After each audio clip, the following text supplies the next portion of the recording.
आता कुठंतरी ज्येष्ठ झाल्यावर थांबलं पाहिजे त्यांनी. म्हणजे एक एवढं अनुभवी व्यक्तीला सुद्धा ते बोलत होते. स्वतःच्या ज्यांनी त्यांना घडवलं त्यांना पण हे बोलत होते. पण कसं आहे माहिती का, राजकारणामध्ये मर्यादा सांभाळण्याचं आहे ना, कदाचित फक्त गल्लीतल्या दादांनीच ठरवलं. राजकारणातल्या मर्यादा किंवा सगळ्यांच्या मर्यादा सांभाळायचं फक्त मीच ठरवलं. महाराष्ट्राच्या दादांनी पण ठरवलं पाहिजे की आपण सुद्धा मर्यादा नाही सोडली पाहिजे. एकदा, दोनदा, तीनदा, चारदा, पाचदा, सहादा किती वेळा आपण आरोप करणार. मी सांगितलं ना, हात ते जे नासके आंबे होते ना, तेच त्यांना 2024ला वाटत होतं की हे आपल्या उपयोगाचे त्यांच्या निवडून येण्यासाठी. आज जे पण पहा तुम्ही, मागच्या 2-4 वर्ष 5-6 वर्षातलं राजकारणाची स्थित्यंतर पहा. जे लोक परिवारातला वाद दाखवत होते ते परिवार एकत्रच होता, मी पहिल्यापासून सांगत होतो. तरी सुद्धा महायुतीचा धर्म म्हणून आम्ही पाळला. महायुतीच्या उमेदवाराला इथे लीड दिला, आम्ही शहरात लीड दिलं. आणि फक्त दाखवण्यासाठी वाद दाखवण्यासाठी आता हे पत्रकार महाराष्ट्राला लपलेलं नाही. भारतीय जनता पार्टीच्या या महायुतीमध्ये आपण का आलात, परत पवार साहेबांच्या बरोबर का चाललात तुम्ही. पवार साहेबांच्याबद्दल तुम्ही असं बोलत होता एक काळी की बाबा आता कुठंतरी ज्येष्ठ झाल्यावर थांबलं पाहिजे त्यांनी. म्हणजे एक एवढं अनुभवी व्यक्तीला सुद्धा ते बोलत होते.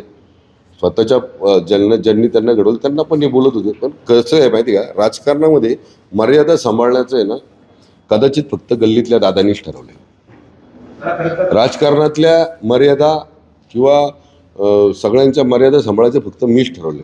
महाराष्ट्राच्या दादांनी पण ठरवलं पाहिजे की आपण सुद्धा मर्यादा नाही सोडली पाहिजे. एकदा, दोनदा, तीनदा, चारदा, पाचदा, सहादा किती वेळा आपण आरोप करणार. आणि आरोप करताना त्याला काहीतरी आधार असला पाहिजे ना. विनाकारण आरोप करणं हे मला जमलं नाही. पण मी जे केलं शहरासाठी ते करत आलेलं मी ते तुमच्यासमोर मांडले. त्याचे सगळे प्रकल्प चालू आहेत, प्रोजेक्ट चालू आहेत, त्याची सगळी तुमच्यासमोरची डेव्हलपमेंट आहे. बऱ्याच ठिकाणी भाजप आणि राष्ट्रवादी काँग्रेसची काही ठिकाणी एकत्र आहे. मात्र शहरामध्ये तुमचा थेट लढा होतो. त्यामुळं इथं टार्गेट करण्यासाठी महापालिका हेच आणि महापालिकेतलं कारभार हाच एक मुद्दा आहे. त्या अनुषंगाने त्यांनी तुमच्यावर टीका केली आणि तुम्ही त्यांना देशाने प्रत्युत्तर दिलं. तुम्ही कसं पाहता हे आता निवडणुकीच्या अंतिम टप्प्यात आहे, हे झालं तर योग्य झालं की अयोग्य झालं? तुमचा लढा थेट अजित पवारांशी झाला.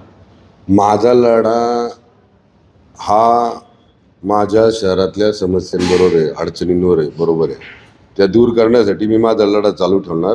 माझ्याबद्दल काय बोलतोय, कोण बोलतोय, काय बोलतोय, एखादी निवडणूक समोर आली तर त्या निवडणुकीला समोर जाताना शहराच्या लोकांना आपण विजन काय आपलं निवडणुकीला सामोरं जाताना ते सांगितलं पाहिजे.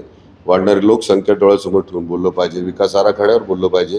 ना की म्हणजे एवढ्या प्रदीर्घ अनुभव असलेल्या नेत्यांनी आरोप आणि बदनामी करून मतं मिळत नसतात. हे जे आरोप आणि बदनामी त्यांनी जे माझ्यावर आज करता येते तसेच आरोप त्यांनी विधानसभेतही माझ्यावर केले होते. त्याला नागरिकांनी मतदारांनी उत्तर दिलं. त्यांनी मला परत 63,000पेक्षा जास्त मतं निवडून दिलं. तरीसुद्धा त्यांना जर असं वाटत असेल की बदनामी करून आणि आरोप करून जर निवडणुकीला सामोरं जातं तर मग आता लोक त्यांना मतदानातून उत्तर देतील.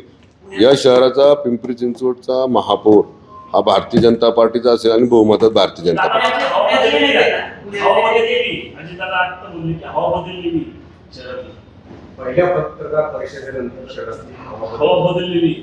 काय माहिती हो,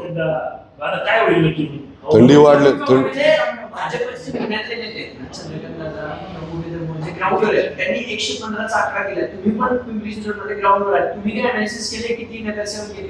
बहुमतात भारतीय जनता पार्टी राहणार. पिंपरी चिंचवड शहराचा महापौर हा भारतीय जनता पार्टीचा राहणार आणि पिंपरी चिंचवड शहर परत हे विकासाच्या मार्गावर नेणार.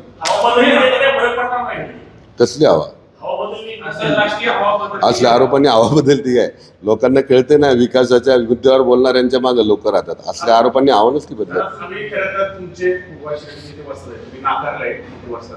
आज त्यांनी म्हटलं की मी मला पण फलंदाज डाव टाकता येतो, उचलून फेकता येतं आणि मी उठण्यावरती तुम्हाला चिकपट करणार आहे. बरं, माझी मान मजबूत आहे. माझी मान मजबूत आहे. त्यामुळं मला मेंदू म्हणजे बुद्धी आणि शक्ती हे फक्त पैलवानाकडे असतं म्हणून तो चाणक्य असतो.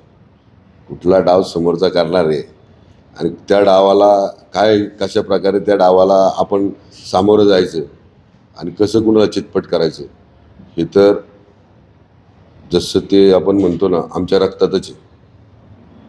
आमच्या रक्तातच कुस्ती बिनमिलेली आहे. आमच्या मागच्या सगळ्या पिढ्यांमध्ये आम्ही कुस्त्याचाच आमच्याकडे सराव आहे. त्यामुळे आम्हाला त्याच्या डावाच्या संदर्भात सांगावं नाही. राजकीय डाव त्याच्यात ते केवळ सगळं महाराष्ट्रातील सर्व बातम्यांचे विश्वासार्ह व्यासपीठ सकाळच्या सर्व सोशल मीडिया प्लॅटफॉर्मला लाईक, फॉलो आणि सबस्क्राईब करा. तसंच सर्व नोटिफिकेशनसाठी बेल आयकॉन प्रेस करायला विसरू नका.